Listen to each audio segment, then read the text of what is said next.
Very much. Good morning, everyone. Welcome to another Leadership Greater Washington Frontline Conversation. We are very honored to be able to present these to you and have some ongoing conversation about what's happening in the region with COVID, with the righteous unrest, and with any other issues that tend to come up. We're very thankful that PNC Bank is the sponsor for the Frontline Conversations. I want to welcome Jermaine Johnson, the head of PNC for the region, and ask him to say a few words. Jermaine. Thank you, Doug. So good morning, Jermaine Johnson. I'm the new regional president for Greater Washington at PNC. This is actually my first external meeting since moving into my new capacity. So excited to be with everyone this morning, and especially excited to be with this group, the sponsorship that we've had that used to go back to the leadership series and now continues with the Frontline Conversations. So excited to be here today. I'm not a Leadership Greater Washington graduate, but I am a Leadership Fairfax graduate of 2011. But we do have several members at PNC, including Sonny McCormick, Terry Copeland, Richard Bynum, who I replaced, and Cindy Connolese, who are all graduates. Today I'm here and have the honor and the pleasure of introducing Nicole Quiroga, who's the CEO of Greater Washington Hispanic Chamber of Commerce. I thought I would just give you a brief background on Nicole. Nicole is a native, she's a native Washingtonian, has lived basically her entire life. She's a graduate of the University of Maryland. She spent approximately 15 years at Telemundo and has been in her position for the last 3 years. And also just one really interesting note, it was actually her mother who was one of the original founders of the chamber, which I found very interesting. Before I turn it over to Doug, I thought I would just really quickly just say that the Hispanic community is a community that's been very close to PNC for a number of years. Nicole's actually had a relationship with us since we entered the market almost 15 years ago. Her and Sonia have been extremely close. And we have been, through Nicole and just through the Latino community, always been close to this segment of our population in DC. We actually have a Latino EBRG, which is our Employee Business Resource Group. And as an extension of that, we have a number of members who are involved.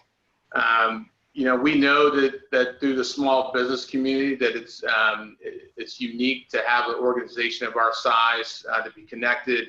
And so we look to continue that effort as we move forward, and certainly have enjoyed being involved with Nicole and the Latino community as we move forward. Last, I just wanted to make mention, one of our own, Carlo Persky, is actually rejoining the chamber, and we're happy to have Carlo and his participation going forward. And overall, we look forward to remaining involved with the Hispanic chamber as we move forward, both in this new environment that we're in and as we move forward. So with that, I will turn it back over to Doug to start the panel and discussion with Nicole. Thank you.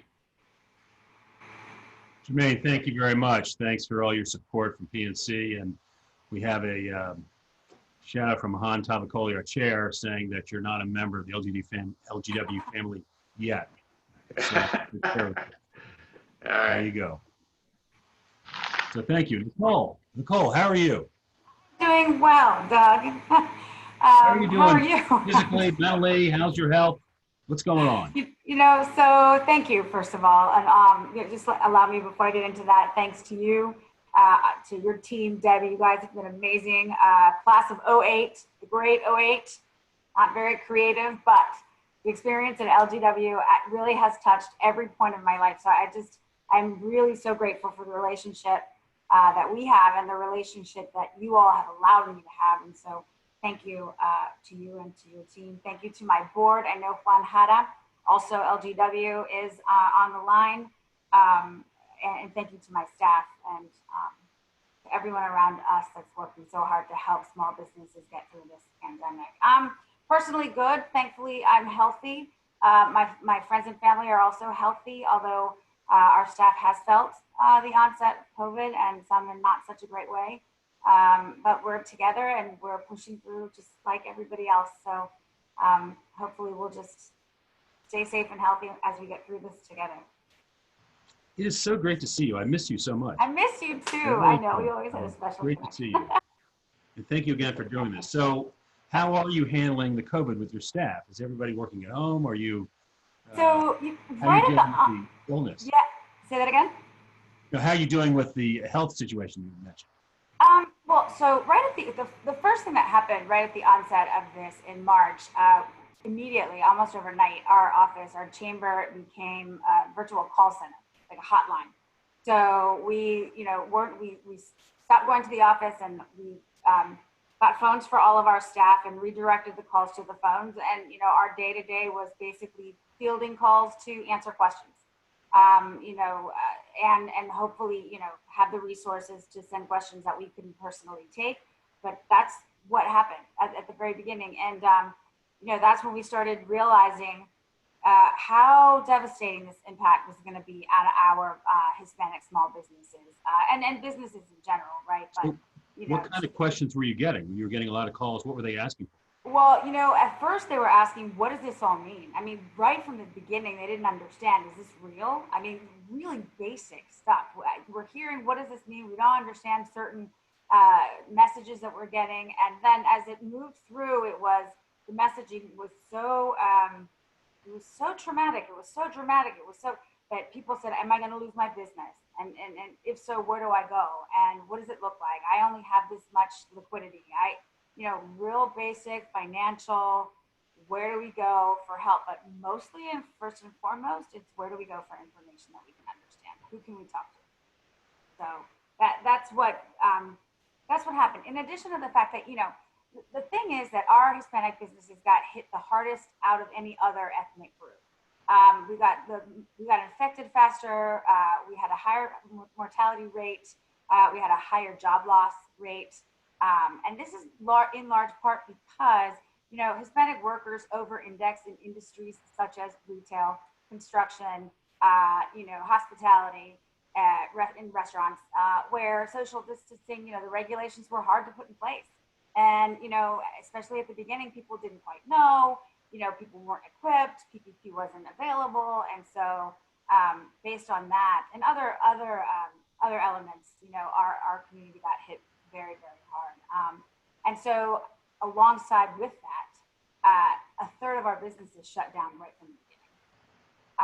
And so that was a really hard place for us to be. So in fielding all of these calls, one of the things that we realized very quickly was that we were going to need some information, research, data, because data drives action. We're going to need some real data about the region's businesses, right? Because, every 10 years we have information with the census, but we've never really had a study done about Latino businesses that goes basically door to door, if you will, that represents the business community, the small business, Hispanic-owned business community in the region. And so we thought, let's work on that project. And we partnered with American University and the Center for Latin and Latin American Studies and the Kogart School of Business to put together this survey for our businesses. And the survey, you announced this last week, right? The results of the survey? With yes. pretty devastating numbers. It was devastating numbers, and we're going to go ahead and put that in the chat. David, our chief of staff, will add that link to the to the chat. We'll have it on our website, and then I understand that Chase can also send that out to the group after this. But yes, it was, the universe was 152 Hispanic-owned businesses, which is the first time we've, typically, and for all the reasons I've mentioned and others that you can imagine, Hispanic businesses, a lot of us don't answer to surveys, right? And we get so many of them. And so, these businesses that are already going through all of this, don't always answer the surveys, but we were very intentional about even calling businesses and asking, this is information we need to gather to help you in the long run. And so we were able to gather this information. One of the things that we learned was part of the reason that our Hispanic businesses were struggling so much was because we didn't have liquidity, right? We went down over the 2008 crash. We lost a lot of our businesses, right? And so we didn't have enough runway to build up our reserves. And so here we come again with the pandemic, and we just didn't have enough strength and liquidity to make it through yet another pandemic. Or another crisis like this. That was part of the reason why we had all of this.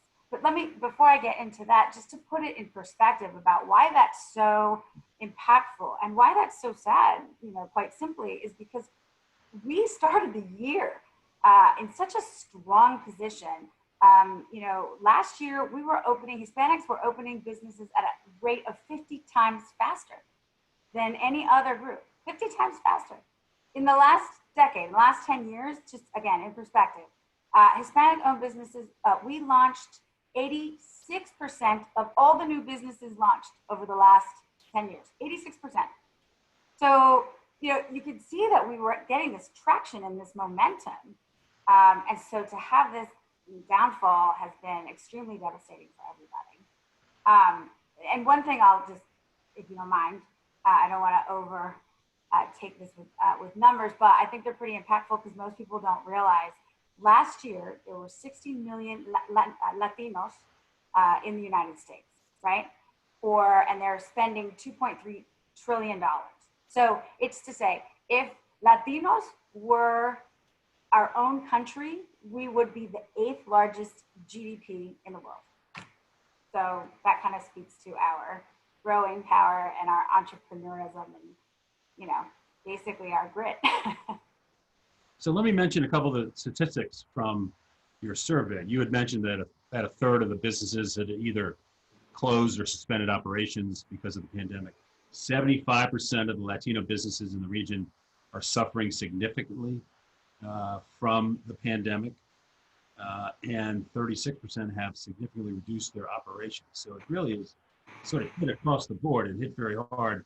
And with Hispanics suffering, I think, more than any other group from COVID, it sort of had a double hit on you. It's not just the business effect, but it's the people running the business and working in businesses that are getting hit by COVID as well. Right. And so it's a very difficult position to be in. And so the question then becomes, so what and why does it matter to our region? Well, first of all, the reason it matters is because in our survey, the bottom line is we asked those businesses, are Latinos doing business with Latinos? Are we only doing business with Hispanics? And the answer was that 2/3 of the consumers of the Latino-owned businesses are actually not Hispanic. So and I should say, there are just under 70,000 Latino-owned businesses in this region, okay? Just under 70,000 Latino-owned businesses in this region. And 2/3 of their consumers are not Hispanic. So basically, if they go under, the overall impact to our economy, the taxes they won't be paying, the employees they won't be paying, therefore they won't be consumers. All of this is going to obviously negatively impact the region as a whole. And so you can see, when things are good, we're adding to the economy at an incredible speed. But when things are not, this could be a very serious issue that we all have to undertake. So just to put a number to that, 70,000 businesses, 30+% suspended or closed, that's 21,000 businesses that are not operating because of this. Right now, right. It's a huge hit to your community, it's a huge hit to the region. Right. Right. And it's, and as we all know, and, this may get worse. I know that we don't have a lot of information about what tomorrow will bring, certainly, but the devastation and the damage to businesses may wipe out their ability to reopen their business again. I mean, based on what I was saying before, the fact that they don't have reserves, they're not great at relationships, not yet anyway. The relationships they have with banks and larger financial institutions aren't there. Oftentimes they don't have their finances in order. They haven't had enough coaching, or perhaps they just launched off their business as many Latino-owned businesses do. They use their family savings. Everybody, mom's working in the kitchen and sisters out in the front, and brothers doing whatever it is. So it affects the whole family, and you wipe out your savings. And if you don't have access to organizations and institutions that can help you regain that, you're kind of at a standstill at that point. So it really all of the economic ecosystem is affected. in the Paycheck Protection Program from the SBA, how did your chamber find that working with Hispanic businesses?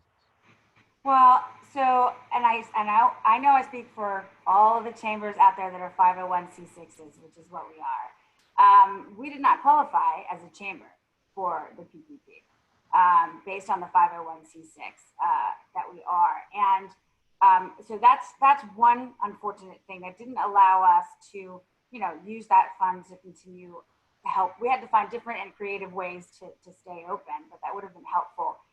With respect to the small businesses, they were basically shut out because they were A, too small, B, lacked the relationship with the banks, didn't know where to get the information. A lot of that was also just the lack of information and communication and knowledge. They didn't know where to go. If they didn't know about the chamber, they didn't know where to go. And so many of them were just left out. And now if there is, a second or third round, or think what happens is the level of trust at this point, based on the confusion that they're coming out of and the fog they're just going to say, well, maybe this isn't for me. I don't, they don't feel the confidence or the ability or the knowledge to try again. And so that's what we're trying to stop and hopefully inject a feeling of trust and a feeling of hope for the future. So in the beginning, you said there were just a lot of calls and questions about what is this? What do we do? What does it mean? How has that evolved? And you found yourself finding you were just an information source for people. How has your relationship evolved over these last few months, and what kinds of questions are you getting now? And what are people's concerns you're hearing about? Well, so I suppose the good news is because we were there as best we could for everybody, we became a heightened center of information. We spent a lot of the first couple of months just collecting information, forming partnerships with organizations around the region, not that we didn't already have them, but reinforcing, partnerships so that we could work together to, send out this information. Our newsletter, everything went online, our webinars, like I suspect most everyone in our positions, everything goes online, but the vast amount of information that we got, and also most importantly, the culturally sensitive, and not only culturally sensitive, but in Spanish language that we were able to disseminate, I think made us, a core, a center of information. And now what I'm finding is happening is people, when we do share our success stories, not only obviously have we done our duties with these small businesses, but corporations, our partners, our sponsors, that perhaps, the greatest story is perhaps the ones that weren't working with us, that maybe didn't see, not that they didn't see a value, but they didn't really understand the priority of our work, are now calling us and saying, yep, we want in, which for us is great because it allows us to do the work, a better job of serving our small businesses. Opportunity for them is what we're looking for. So is your membership increasing now because of that? Not so. So the answer to that financially is no, because we stopped charging for membership right now. But the I guess involvement of people has absolutely increased. And we have on our strategic plan, we did a financial strategic plan, as it changes almost every other day. But we do have a time where we will begin to charge for membership, but before then, hopefully add the value that people need in order for them to see that they, and depending on how our small businesses are doing. So, but the involvement and the participation of people has most definitely increased. And I'll tell you, we've been on, a large amount of media channels on print, TV, radio, non-Hispanic TV channels are calling all the time to gain information about our small businesses. So I'm very proud to say that we've gained a tremendous amount of visibility, which hopefully reflects the great work that my team is doing. So as you move forward, what are your thoughts for the next few months? Well, before we get into that, the budget, you're not charging your members dues or fees.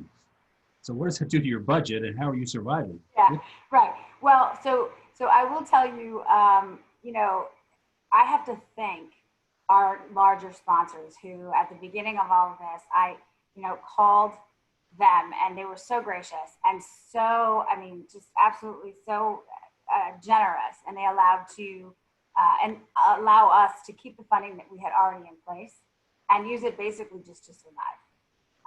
And so it just shows to me and to our team and to everyone, they should know the community partners that we have absolutely do their part to keep us alive and not ask for anything other than just for us to do our best to stay open.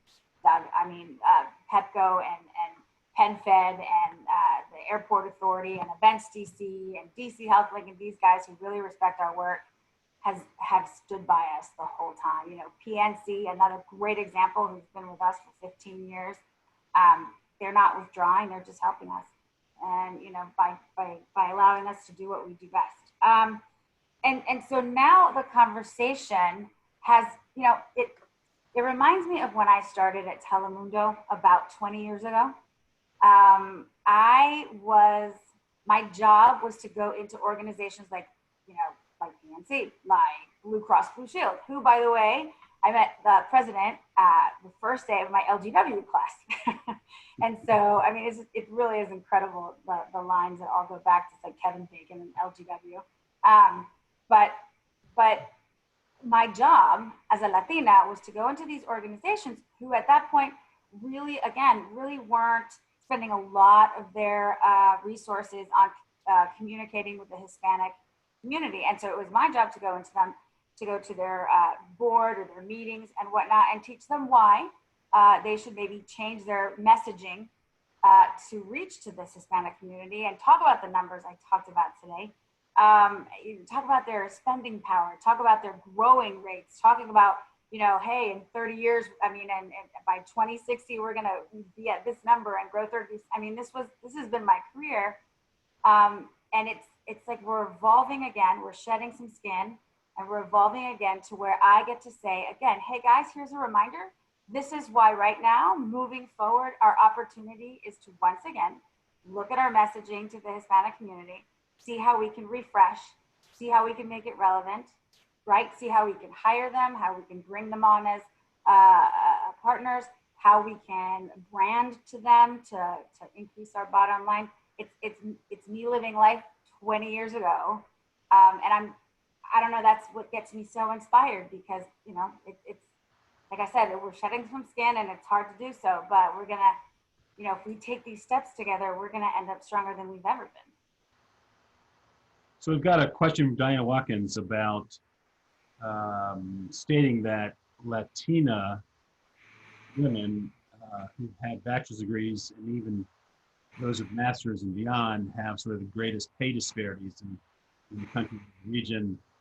And what are you all, what's the Hispanic Chamber doing to support teams at every income level to advance their prosperity? And what are you looking at any governmental policies to help address that? So was that, I'm sorry, Doug, I caught, is that Latina-owned businesses? Is that what that was? Well, it's basically the pay disparity for Latina women, Latinas, compared to everyone else, that they're not making as much money as that. So, and women overall, that's always a conversation. We personally don't get involved at a federal level, of course, of policy, but we do have a women's group at the chamber, and you know, we do talk to one another. We have Latina business leaders who talk about those kinds of disparities, that inequality. That we do anything about policy, no, but that we encourage those Latina business owners to go back and learn how to negotiate their salaries, how to do all those empowerment training and workshops, that we do. We had one, as a matter of fact, right before the COVID, we had a professional negotiator, Latina, come in and do a workshop on, she just recently wrote a book and she brought our women's group together and taught them the power of negotiation. And P.S., I'll tell you that if anyone's going to get it right, it's going to be Latinas, because in addition to us as an overall group opening our businesses faster than any other group, Latinas actually outrank men in terms of opening their businesses faster than Hispanic men do. So But thank you for the question. And I'd be happy to talk offline about that, the woman trainer and the book that she wrote. So Carolyn Rudd has a shout out to you, asking you to connect with her on a project that she's working on that you're going to be very interested in. So she looks forward to chatting with you soon. So that's great to see. Thank you. So as we move forward, you said the businesses are starting to reopen. How's that going? What are the difficulties people are seeing as they reopen their businesses and get things going again? Say that one more time, Doug? I'm sorry, I don't know why I'm having a hard time hearing you. So you said that the businesses are reopening, starting to reopen now. And how's that going for your constituency and what difficulties they're seeing as they try to reopen their businesses? I think the biggest success that we've seen are the businesses that have moved their business online. We have, as a chamber, we have a new program, if you will, or a new webinar series called Pitch Your Business. It's kind of a lighter version of some of the heavier webinars, that are out there that are necessary and absolutely critical information. But what we do is we feature, each time we do a round, which is about once a month, we feature 8 of our small businesses, 2 minutes each. And they go around the room and they teach us, what they're doing, how they've moved their businesses, how they've pivoted, what they were bringing to the table. And we have everything from, PPP equipment to cleaning to all, that kind of COVID related. But we also have juices and foods, and we have, boxes of wine being delivered. We have catering things. We have, it's amazing how creative people can be. And when we do that, of course, we give sponsored gift cards, but it's nice to see that our businesses have a tenacity that frankly is second to none. And, we're talking about somebody bringing in, spices, and we're talking about, all kinds of different ideas. And so I encourage anyone that wants to see that, even just to check it out. It gives us good stories. And then we put that up on our website to share with others. So we've got a question from Marie Rodriguez, who's basically throwing a softball at you. What's the greatest value for joining your chamber? High five, sister. I think that it's going to depend on who you are, but whoever you are, the greatest value is you're going to be connected to some of the greatest people and the most successful entrepreneurs you'll ever know, some of the most loyal corporations you'll ever know, some of the best board members you'll ever know. You're going to be invited into a culture that exudes passion and entrepreneurship. It is just a happy family with a lot of people that want to help each other out. And, we just have this cohesion that is different. I'm just going to say it's different. We share with each other. We don't exclude each other. And all of my day, in addition to helping small businesses, is consulting with others. You tell me what you need, I connect you with somebody. And so we're very blessed to have a very robust, you need contracts, we'll sit and work you through it. You need a contact. We got a lot of stuff that I think other chambers don't. But thanks. Well, it sounds like you're giving a commercial for Leadership Greater Washington. I got to say that. So. Exactly. Which is why we keep our partnership. I'm so appreciative to you all. And, you, Debbie, and myself have had this conversation. Where are the Latinos that want to be part of LGW? And I think together you've added quite a list there, that have gone through your program, and, they know all, they have networks, and they have networks, but, I myself have seen since my class in 2008, the increase of Latino and businesses and business leaders in your class. So I appreciate that. And that speaks a lot to our community. So we have a question from George Cooley. Are you familiar with Experience Prince George's? I'm not. Okay, well, he wanted to know how they could assist your members in Prince George's County that have hospitality industry. And Doug, can I ask you these questions in context? Obviously, I'll be able to get after. So I'll we will get all that. Yes. Okay, but to answer directly, we do have a partnership with Prince George's. We actually, before this, we had a small remote office over at the Economic Development Agency there. And so we worked with Rocio, and we worked with Mr. Coleman, and now with Angela to serve those small businesses too, because again, what the focus there is how can we get business certified to do business in Maryland, because there's a ton of opportunity out there. And these organizations are regulated to do business with certified small businesses, as is the same with BC, as is with Virginia. And so we also have a cross-promotional relationship, but I'll see how else. We're always exploring what other information we can send out, what workshops or what programs you all have that we can promote. So we've got a question from our chair, Mahan Tavakoli, who is giving you a shout out for doing such a great job during this crisis with the chamber, but also wondering, even before the crisis, the value proposition for chambers was changing. How do you see this proposition 3 years from now, and how much different is it going to be between now or 3 years from now and before the crisis? So what is changing in the chambers, and how are you going to make sure that the chambers are as relevant as ever going into the future in this? Such a good question. If I only had a crystal ball. We have a lot of, a lot of things that Hispanic do to bring about good luck. What am the word I'm looking for? Like we put a broom behind the door and we, superstitions. So I do a lot of praying. I put shoes under my bed.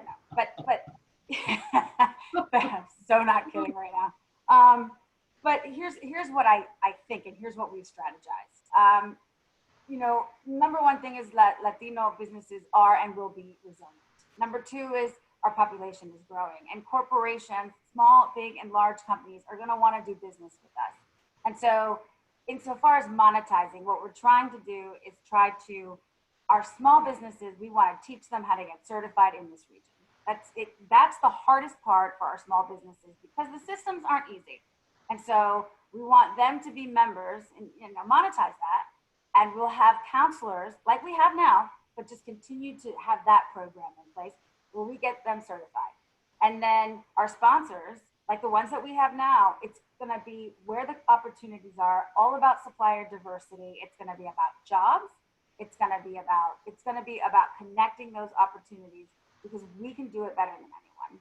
And we know, I'd like to turn the chamber almost into an agency, if you will, because we know how to reach our community. We know where the high density Hispanic population pockets are. We know where they listen to media, what they listen to, where they over index. We know culturally sensitive messages. We know it. We've been doing it for 40 years. I've been doing it for 30. And so I want to act as a hub, but on just in a faster churning way, where it's not necessarily going to be about networking. It's going to be about actual contracts and actual success stories, which we've had, but we're just going to do it faster by starting from the ground up and teaching our small businesses to get their stuff together. But we're going to be there for them along the way. I'll give you an example. For example, I've had a conversation with, Donahoe Hospitality, which they couldn't be more amazing.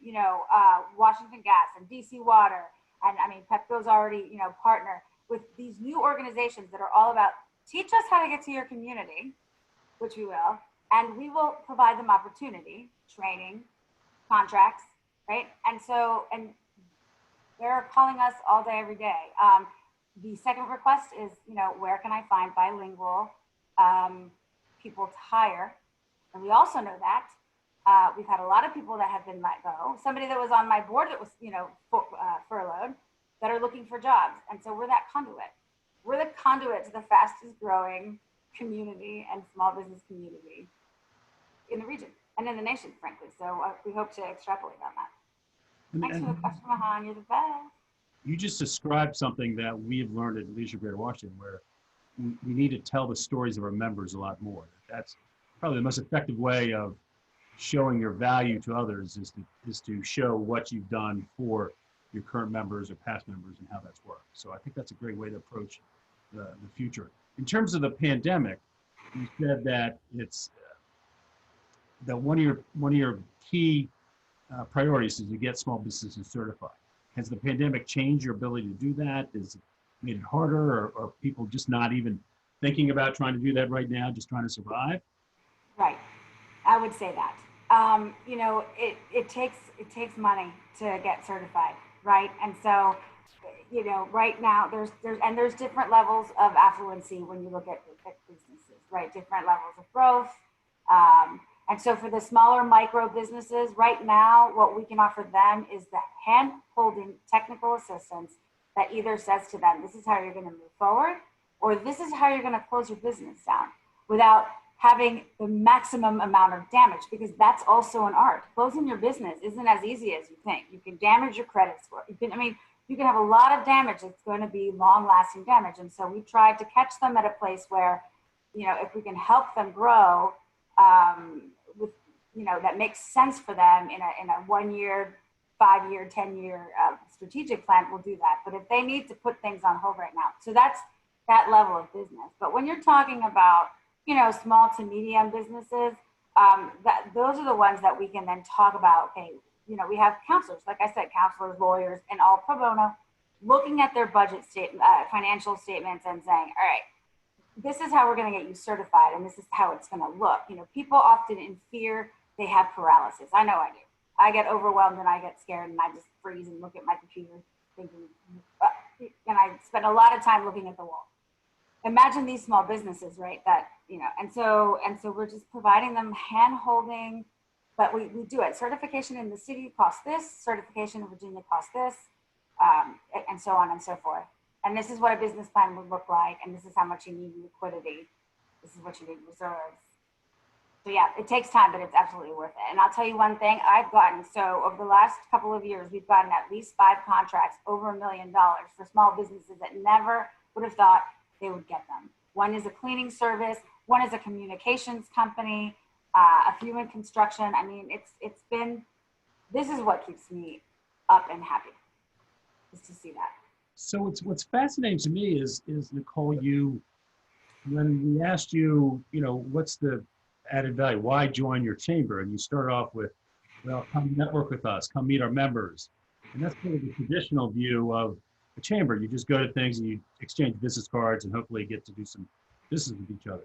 But as we've talked, it's now you are a service provider, really a director almost for a lot of these businesses in terms of giving them the advice, the guidance, the support they need to succeed, to close, to do whatever. I mean, it is, as Mahan said, it's a very different value proposition that you're offering your members now. And I think that's extraordinary. It's really, you have adapted to this pandemic and said, where can we be of most value? And that's where we need to go in the future. We're trying, and I appreciate that. And you're right, as we move forward, and I did mention, and thank you for saying that, we'll do the networking and the fundraising because, but as our costs also evolve and change, and we're able to identify, financial efficiencies, right, and savings and whatnot, then we can shift the resources where they need be. And, I'll give you a perfect example. Our friends over at Amazon, they called us a week ago and said, listen, we're having this workshop. We have a myriad of opportunities for small businesses. Can you help us translate this? Can you get it out to your membership? And the answer is absolutely yes. And then we send that out to our database. But then we also follow up calls because we know our members. And we say, hey, listen, you may not know about this, but X, Y, Z. You've got this opportunity and that opportunity. These organizations, I can't tell you how many times I've had a conversation with someone that said, Nicole, the way that the city works is we have to do X amount of business and spend X amount of money, and a percentage of that money needs to go to small businesses before the end of our fiscal year. And we want to do it. We just don't know where to find these businesses. And I say to them, always, always call us, at least give us a shot, because oftentimes people don't have that robust list of small businesses, in particular Hispanic small businesses. And so that was one of the people that I mentioned to you that got a contract for a very heavy amount that they never dreamed of because they didn't know. They're not having those conversations. So, that's what the future looks like. And I think everybody gets a check mark because, people now, the conversation is all about, right? It's all about diversity and inclusion, but really, making sure that our diversity and inclusion programs are robust and meaningful. And all these leaders, Richard from PNC and Tanika and all these, they really mean it. And they really want to put, their money where their mouth is, so to speak, but they really want to put the content behind their words. So So our immediate past chair, Pinky Mayfield, just gave a great shout out to you as well. Hey, Thank you. Pinky. Oh, I love you. It's a tough time for everyone. It's- What can you talk about any leadership lessons that you've learned over the last few months since we're trying to deal with this crisis? Well, the leader, so I've learned how to try and lead a team when there are days that everyone's up and inspired, and there are days where people are just like, I don't want to talk right now, in their faces. They're all there giving service. But I've learned that we don't have to have the traditional 9 to 5. We can talk as a team what works, what with the kids and the new environment and all of this. A shift in leadership now may not, I don't have years of training on this, but you just feel your team and their needs and try the best you can to keep them inspired. So to be humble in these times and be nimble in these times more than ever, it becomes about the importance of your team first and foremost, because without them, we can't do anything. But one thing I was thinking about when I was looking at these questions is, like Pinky, like Mahan, like all of our colleagues and our friends, and I look around the room in these webinars, and I just get full of joy and inspiration because, seriously, we've known each other for 10, 15 years. And I look at all of our business colleagues and friends. We've all known each other 10, 15, 20 years, and we're all still at it, still going strong, and with an energy that just seems unstoppable. And that's what I've learned, is that our business community, I feel like we're the only ones in the world that act the way that we do, but we call on each other. And I think LGW is at the heart of that, because you really put a pulse to that, and you have never lost that momentum. But I've really learned that if I want to call on anybody that, is in the business community, that I can do that, and so can they. And that's been very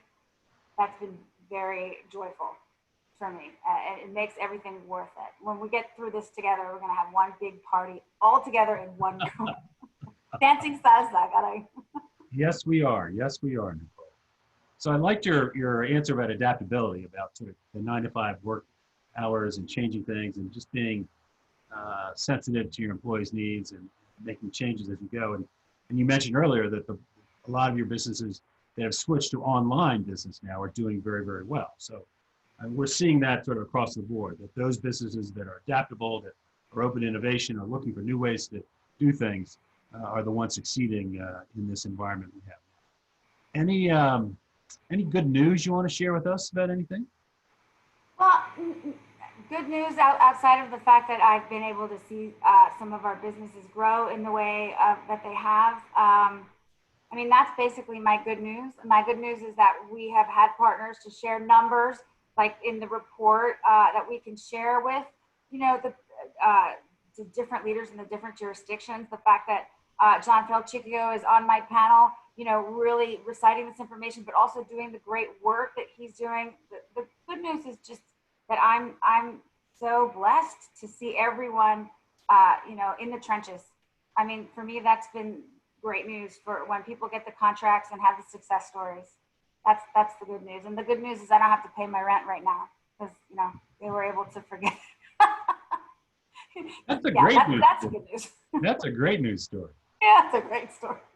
But yeah, I think, I think overall, it's been a difficult time. And I watched Rosie say, hey, I'm not going to lie, this has been really difficult for me. I know one of my board members called and she and I had a really long conversation. She was having a really hard time. It's just emotionally, sometimes we feel isolated. But for me, the good news is that I have the amount of support that I have in this group, and that, that we're all still helping each other out. Every day is good news.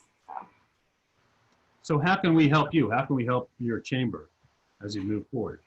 Doing what Amazon did and saying, here's some opportunities and please come and help us out. Yeah, and I appreciate that. I'll say to you to keep us in the conversation and call on me. As a point of resource, I literally have information that might be harder for others to receive in terms of how to reach the Hispanic community, again, in ways of hiring more people when the time is right for everybody, and reaching out with brand communication. I'll share a quick story in terms of marketing and how sometimes when corporations want to speak to the Hispanic community, but maybe don't get the right translation, if you will. They're trying to say one thing, but they say another. Sometimes they think they're saying a straight translation, but they end up saying a bad word. I don't know if you guys know the story about, the Chevy Nova. It was released into Latin America, and it turns out this is not a true story, but marketing agencies still use it because, it lends to a point. And Chevy Nova is Nova, que nova means it doesn't work. And so the story goes that, in this immediate translation, the message was lost because nobody thought it worked and the trust was lost completely. Anyway, so if moving forward, if you're a financial institution or whatever organization that wants to reach the Hispanic community, come to us first before, and we can help you with that messaging. Just use us as a resource, use us as an agency, because we can certainly make your messaging effective, limit mistakes, but keep us in conversation. That would be the best way for us to continue being relevant, because we're here to help, and we're all gonna, be working more and more together with our community growing so much, and we want to be of value to all of you. So Denise Hart and Linda Mathis just gave you a shout out as well, and so let me ask, any LGW members that have reached out to you during the last few months, or that you reached out to for help? How have the LGW members helped you in this time? I mean, absolutely. So, just from the people that sit on my board and that are helping there, but Christina from Reston Limousine, Louis Davis, also in my class, AARP webinar with him, and Juan Lopez, Nicholas Jordan, Alfredo Casta, Jacinto Vargas over at NBC Telemundo, Paola Moya, who I mentioned before, all these guys, and the list goes on because you all are everywhere. So, and the support is so much. And so, there's so many LGW folks who have just reached out to see how I'm doing, frankly, so. Well, Nicole, it's been an absolute delight talking to you today. It's so great to see you again. I do miss you. So much. Let me give you the final word for the conversation today. Sure. Well, I thought a lot about, God, what can I add to the table that's unique, right? I think we're all doing such hard work, but we're all hearing the same phrases on the media, and, we're all wanting to add something different to the conversation. And so, I don't know what tomorrow will bring, but I will certainly tell you that if your organization is able to contribute to the funding or programming, if you can look at, community development, financial institutions, which is now the conversation, if you're in an organization that can contribute to these economic development organizations to help small businesses, take that into account. But ultimately, it's been a very rough time for our businesses. I do appreciate the attention, not only from the heads of jurisdictions, but from all of you. Please keep us in mind moving forward. We hope to add to your future growth one way or another. And just thank you. Thank you for your time and attention that's so limited. I wish you all the best health and wellness for you and your loved ones. Thanks again. Nicole, thank you so much. What a great talk today. Thank you. Thanks, Doug. You're the best. Everybody, Thanks, thank you for tuning in. We've got another conversation Thanks, Nancy. Sorry. coming up next week, so please stay tuned. And thank you, everyone. Have a great day.